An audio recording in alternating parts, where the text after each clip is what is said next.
মাগরিবের পরে কারো সঙ্গে কথা না বলে এই দোয়াটি 7 বার পরে আল্লাহ তাআলার কাছে যা চাইবেন আল্লাহ আপনাকে তাই দান করবে। অভাবে আছেন, ঋণগ্রস্ত আছেন, মাথায় টেনশন, ঋণের বোঝা, বাড়িতে থাকতে পারতেছেন না, আল্লাহ সব আপনার পেরেশানি দূর করে দেবে ইনশাআল্লাহ। যদি আপনি আমলটি করতে পারেন, আমল মানুষের জীবন বদলিয়ে দেয়, আমল মানুষের জীবনকে পরিবর্তন করে দেয়। আল্লাহ তাআলা আপনার সব দোয়া কবুল করে নেবেন ইনশাআল্লাহ।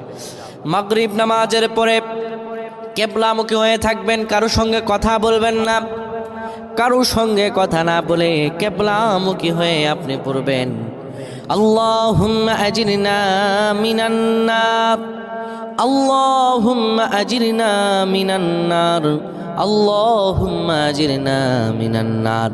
যদি এটি আপনি মাগরিব নামাজের পরে কারো সঙ্গে কথা না বলে পড়ে 7 বার পরে দুটি হাত তুলে আল্লাহর কাছে দোয়া করেন, আল্লাহ জাহান্নামের আগুন থেকেও বাঁচাবেন এবং আল্লাহ আপনার সব দোয়াগুলো কবুল আর মঞ্জুর করে নেবেন।